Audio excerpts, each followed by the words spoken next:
Insight news 14 YouTube ಚಾನೆಲ್ಗೆ ನಿಮಗೆ ಸ್ವಾಗತ.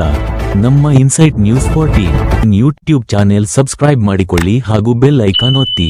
ನಮಸ್ಕಾರ ಪ್ರಿಯ ವೀಕ್ಷಕರೇ, ಇಂದಿನ ನಮ್ಮ ಇನ್ಸೈಟ್ ಎಡಿಟರ್ ಸ್ಪೆಷಲ್ ಸಂಚಿಕೆ ಭಾರತದ ಸ್ವಾತಂತ್ರ್ಯ ಹೋರಾಟಗಾರರ ಮೇಲೆ ಬೆಳಕು ಚೆಲ್ಲುವ ಒಂದು ಸಣ್ಣ ಪ್ರಯತ್ನ. ಬ್ರಿಟಿಷರ ಗುಲಾಮಗಿರಿಯಿಂದ ಭಾರತವನ್ನು ಮುಕ್ತಗೊಳಿಸಲು ಧರ್ಮ, ಜಾತಿ, ಭಾಷೆಗಳ ಗಡಿ ಮೀರಿ ಲಕ್ಷಾಂತರ ವೀರರು ತಮ್ಮ ಪ್ರಾಣವನ್ನೇ ತ್ಯಾಗ ಮಾಡಿದ್ದಾರೆ. ಈ ಐತಿಹಾಸಿಕ ಹೋರಾಟ ಮತ್ತು ಇತಿಹಾಸದ ಸತ್ಯಾಸತ್ಯತೆಗಳ ಕುರಿತು ಒಂದು ಪ್ರಮುಖ ವಿಶ್ಲೇಷಣೆ.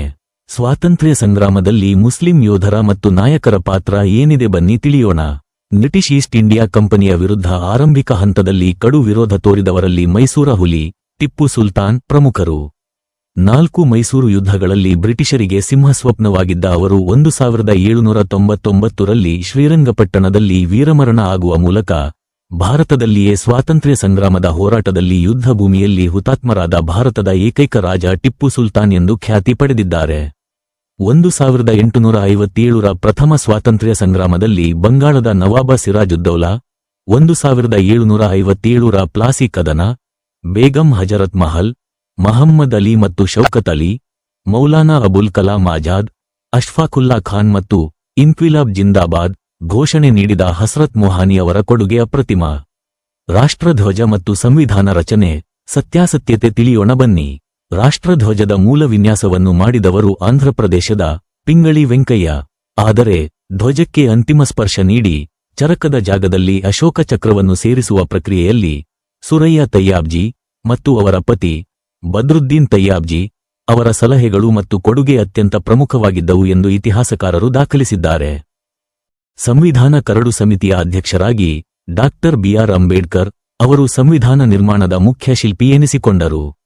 ಸಂವಿಧಾನ ರಚನಾ ಸಭೆಯಲ್ಲಿ ಮೌಲಾನಾ ಅಬುಲ್ ಕಲಾಂ ಆಜಾದ್, ನೆಹರು, ಪಟೇಲ್ ಸೇರಿದಂತೆ ವಿವಿಧ ಸಮುದಾಯಗಳ ನಾಯಕರು ಸಕ್ರಿಯವಾಗಿ ಭಾಗವಹಿಸಿದ್ದರು. ಕೆಲವೊಮ್ಮೆ ರಾಜಕೀಯ ಪ್ರಚೋದನೆಗಳಿಂದಾಗಿ ನಿರ್ದಿಷ್ಟ ಸಮುದಾಯಗಳ ಕೊಡುಗೆಗಳನ್ನು ಕಡೆಗಣಿಸುವ ಅಥವಾ ಪ್ರಚಾರ ಪ್ರಿಯ ಇತಿಹಾಸವನ್ನು ಬಿತ್ತರಿಸುವ ಪ್ರಯತ್ನಗಳು ನಡೆಯುತ್ತಿರುವುದು ನಿಜ. ಆದರೆ ಭಾರತದ ಅಧಿಕೃತ ಇತಿಹಾಸ ಮತ್ತು ಶೈಕ್ಷಣಿಕ ದಾಖಲೆಗಳಲ್ಲಿ ಟಿಪ್ಪು ಸುಲ್ತಾನ್, ಅಶ್ಫಾಕುಲ್ಲಾ ಖಾನ್, ಮೌಲಾನಾ ಆಜಾದ್ ಅವರಂತಹ ನಾಯಕರ ತ್ಯಾಗ ಎಂದಿಗೂ ಅಮರವಾಗಿದೆ. ಭಾರತದ ಸ್ವಾತಂತ್ರ್ಯ ಸಂಗ್ರಾಮವು ಯಾವುದೇ ಒಂದು ನಿರ್ದಿಷ್ಟ ಧರ್ಮ ಅಥವಾ ಜಾತಿಗೆ ಸೀಮಿತವಾಗಿರಲಿಲ್ಲ. ಮಹಾತ್ಮ ಗಾಂಧಿ, ಭಗತ್ ಸಿಂಗ್, ಸುಭಾಷ್ ಚಂದ್ರ ಬೋಸ್, ಚಂದ್ರಶೇಖರ್ ಆಜಾದ್, ತಾತ್ಯಾ ಟೋಪೆ ಅವರಿಂದ ಹಿಡಿದು ಲಕ್ಷಾಂತರ ಮುಸ್ಲಿಂ, ಹಿಂದೂ, ಸಿಖ್, ಕ್ರಿಶ್ಚಿಯನ್ ಯೋಧರು ಒಟ್ಟಾಗಿ ರಕ್ತ ಹರಿಸಿ ಗೆದ್ದುಕೊಟ್ಟ ಸ್ವಾತಂತ್ರ್ಯವಿದು.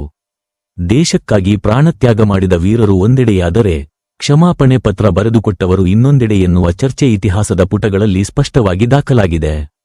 ಬ್ರಿಟಿಷರ ವಿರುದ್ಧ ಹೋರಾಡಿ ವೀರ ಮರಣ ಹೊಂದವರು ಮತ್ತು ತನ್ನ ಪ್ರಾಣವನ್ನು ಉಳಿಕೊಳ್ಳಲು ಬ್ರಿಟಿಷರ ಗುಲಾಮಗಿರಿ ಮಾಡಿ ಸ್ವಾತಂತ್ರ್ಯ ಹೋರಾಟಗಾರರ ಗುಪ್ತ ಮಾಹಿತಿ ಬ್ರಿಟಿಷರಿಗೆ ಸೋರಿಕೆ ಮಾಡಿದವರಲ್ಲಿ ಖಂಡಿತ ವ್ಯತ್ಯಾಸವಿದೆ. ಇದನ್ನು ಮರೆಮಾಚಲಿಕ್ಕೆ, ಇತಿಹಾಸವನ್ನು ಅಳಿಸಲಿಕ್ಕೆ ಯಾರಿಂದಲೂ ಸಾಧ್ಯವಿಲ್ಲ ಬಿಡಿ. ಇದೇ ಇವತ್ತಿನ ಇನ್ಸೈಟ್ ಎಡಿಟರ್ ಸ್ಪೆಷಲ್. ನಮ್ಮ ಎಲ್ಲ ವೀಕ್ಷಕರಿಗೆ ಇನ್ಸೈಟ್ ನ್ಯೂಸ್ 14 ಯೂಟ್ಯೂಬ್ ಚಾನೆಲ್ ತಂಡದಿಂದ 80ನೇ ಸ್ವಾತಂತ್ರ್ಯ ದಿನಾಚರಣೆಯ ಹಾರ್ದಿಕ ಶುಭಾಶಯಗಳು. Happy independence day. ಮುಂದಿನ ಅಪ್ಡೇಟ್ಸ್ಗಾಗಿ ನೋಡ್ತಾ ಇರಿ ಇನ್ಸೈಟ್ ನ್ಯೂಸ್ 14.